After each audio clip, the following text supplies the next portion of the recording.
The prince and Lucas arrived in a forest filled with trees. They had no idea where they were going or where they were. All they could see were trees of different colors, shapes, and sizes. "Do you think we are at the right place?" Prince Edward asked, looking at Lucas, who was staring at the environment they were in. "If this isn't the place, the Guardians would have corrected it and wouldn't let us come here. So how come I am not seeing any houses, just trees? It's that time of the month when trees rule." Prince Edward looked at Lucas for being sarcastic at a moment like this. They walked around a bit, and soon they became tired. "What if we take some rest, Your Highness?" "Don't call me Highness." Prince Edward cautioned him. "What should I call you then?" "You can call me Edward." "El can't do such a thing. I am not making a request. I am commanding you. You are no longer in your kingdom, Your Highness. So pardon me if I refuse to call you by name." Prince Edward stood for a while with his arms folded across his chest.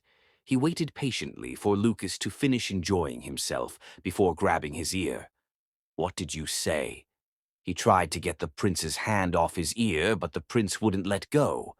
"What did you say?" El said. "I am at your service." The prince finally set his ear free. "Good." The prince turned around and he could see a lake in front of them before he could turn to look at Lucas, who was also looking at the same thing when he found himself being pushed by something, and he and whatever that pushed him rolled down, and they met themselves inside the water. Lucas ran to meet them and was surprised to see the girl. She was beautiful with her curly, damp hair. She was squeezing out the water from her hair when they heard, "Phoebe." Phoebe left the house with the hope that she could catch up with Claudia's vehicle, but it was already out of sight. She decided that she was going to rely on her instinct. For the first time in a long time, she noticed the necklace around her neck, but the moment she touched it, she was taken to a trance where she was able to see where Claudia was. Shocked by what just happened, she removed the amulet and put it inside the back pocket of her trouser. "This is weird. Let's see if it's real or not." She ran to the place where she had just gotten a revelation of when she mistakenly collided with someone, and before she knew what was happening, she and whosoever it was rolled down and they met themselves inside the water. She got out of the water and was squeezing out the water from her hair when she heard her name. She turned to see who knew her, and she was shocked to see Claudia standing a few meters away from her in confusion. This wasn't the way she wanted it to go. "What are you doing here?" Claudia asked. She looked at the two guys standing beside her, then at Claudia. Claudia was surprised to see her with two strange guys she has never seen before. "I just came out to hang out." "And who are these people?" Claudia cuts in while looking at the two guys. Them?" Phoebe asked, pointing to the two guys. When Claudia didn't reply to her, she went on saying, "They are my friends."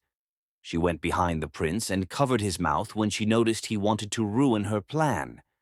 "His name is Eric, and that's Damien." She pointed at Lucas, who was staring at her in awe. Claudia's eyes couldn't leave the two guys. "How come I haven't seen them around?" she asked, her eyes still fixed on them. "Or were you hiding them from me because they are boyfriends?" "Boyfriend?" Phoebe's mind was filled with different thoughts. "Who are they?" she asked again. "These are my friends." "How come Elle don't know them?" "That's because they—" She paused, thinking of what other lies to tell. If Claudia, once Phoebe followed her, she was going to be in big trouble, and Gwen and Chad would be in trouble too. She had to think of something fast. "We traveled out of the country." Phoebe turned to look at the guy she gave the name Damien. She was shocked that he covered up for her. She could notice the other guy looking at the guy that covered up for her. "Really?" Claudia asked. The prince and Lucas nodded. "Well, since you are a friend of my daughter, how about we go home and have a chat about this?" Phoebe almost choked on her saliva.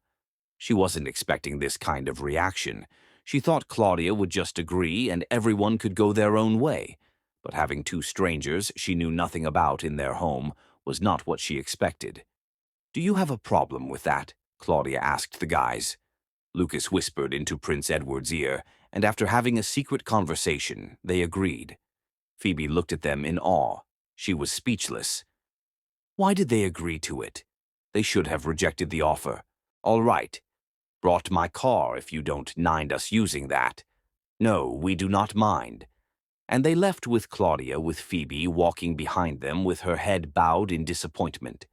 There was a white light blinking on the sand where the prince and Lucas stood. The light continued blinking, and the light emitting from it changed into different colors. "Mama, Mama, see what I found," a little voice said in excitement. The woman rushed to meet what her daughter found. She bent down to pick and saw that it was a necklace. "What's that, Mama?" the little girl asked. "I've never seen such a beautiful amulet. We will add this to the collection of things we need to sell. Let's search for more." The girl and the mother left with the amulet.